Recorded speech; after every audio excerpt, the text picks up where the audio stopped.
tardes, bienvenidos a Hospital TV. Muchas veces dejamos pasar un fuerte dolor de cabeza, quizá asociado a un pequeño mareo y hasta un dolor al pecho, sin saber que estaríamos desencadenando una hipertensión arterial. El día de hoy absolveremos muchas de nuestras dudas respecto a este tema.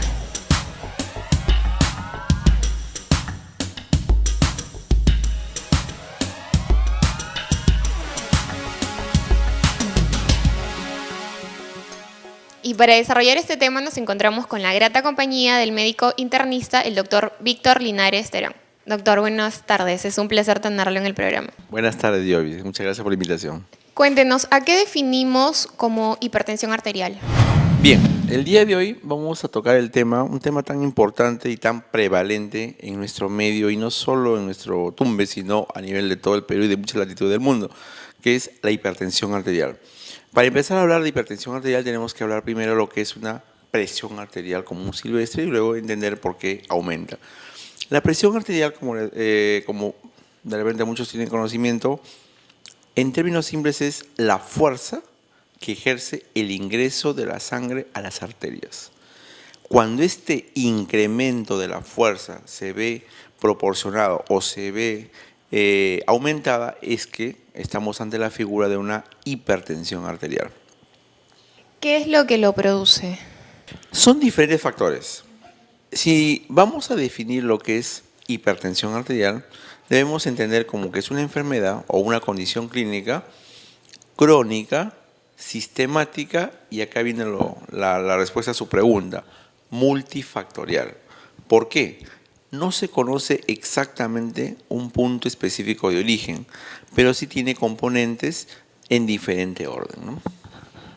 ¿Tendría alguno de los factores genéticos? O sea, si de repente mi mamá, mi papá, mi tía, familiares directos sufren de hipertensión arterial, ¿yo podría sufrir de hipertensión arterial? Efectivamente, hay una predisposición, digamos, genética, hereditaria, a que en aquellos pacientes que ya tienen familiares, sobre todo directos, madre, padre, hermanos, tienen condición de desarrollar en algún momento hipertensión arterial, que conforme pasan los años, sobre todo a partir de los 50, 60 años, ese riesgo se ve incrementado. Doctor, ¿y cuáles son las señales de alerta? O sea, ¿cómo diagnostican que alguien está sufriendo de hipertensión arterial?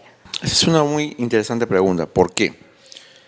La hipertensión arterial en el 70% de personas no cursa con sintomatología clínica, y eso es muy importante. Por ello que todo paciente que va a una institución de salud tiene que ser necesariamente medida su presión arterial.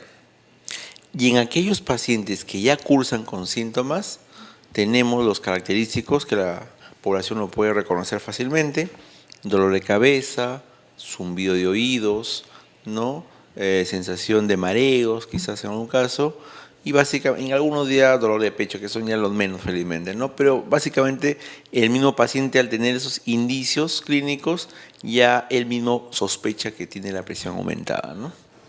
¿Cómo están clasificando lo que es hipertensión arterial? Durante mucho tiempo, esta clasificación viene arrastrando ya desde hace buena cantidad de años y no ha sido modificado a pesar de las múltiples investigaciones.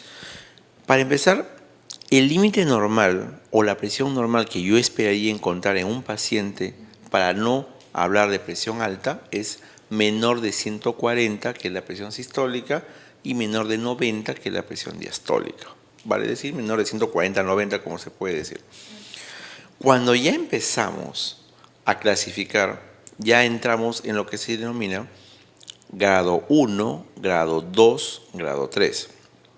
Grado 1, estamos hablando en la presión sistólica, que es la mayor, entre 140, 160. Grado 2, 160 a 170. Y grado 3, mayor de 180. ¿No? Entonces, ahí estamos hablando de 3 grados. O si le quiere llamar leve, moderado o severo. Y cuando nos comentan de que nuestra presión ha bajado, ¿tiene que ver con la hipertensión? ¿Es algo muy distinto? Hipotensión es una figura totalmente diferente a la hipertensión, es otro tema.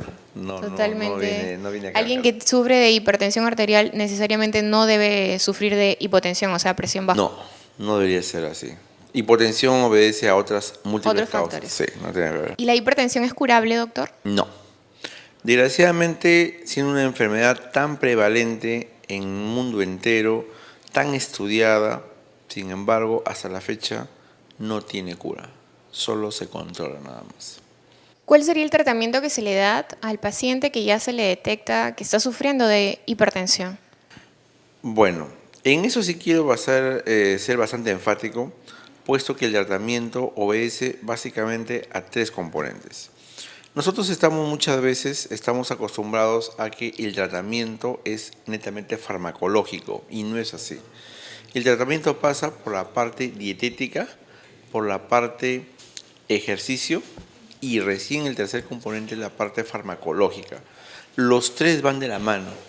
Cuando hablamos de la parte dietética, que es por donde siempre empezamos y debemos machacar siempre al usuario, es comida bajo de grasa, bajo de frituras, no tomar bebidas gaseosas, no comer cremas, no comer comida que son rica en grasas saturadas. Eso es muy importante. Y el otro componente es el ejercicio. Cuando hablamos de ejercicio no nos referimos necesariamente a pensar en gimnasio. Estamos hablando una caminata común y silvestre, una caminata diaria de 30 minutos. O si se quiere, 150 minutos semanal. En cualquier forma. O sea, el ejercicio que nosotros promovemos es el ejercicio aeróbico. Pueden correr, pueden trotar, pueden caminar, cualquier ejercicio durante 30 minutos diarios.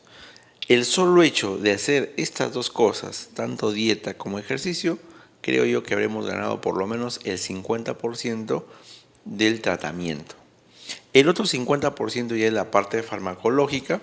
Medicamentos hay varias, diferentes familias, diferentes mecanismos de acción.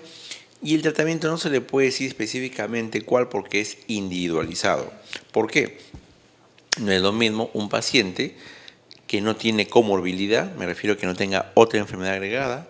No es lo mismo un paciente que sea hipertenso y diabético, no es lo mismo que sea un paciente hipertenso con ya compromiso renal, o no es lo mismo un paciente que sea obeso, o no es lo mismo un paciente igual que sea un anciano o una gestante. Como ustedes se dan cuenta, es individualizado.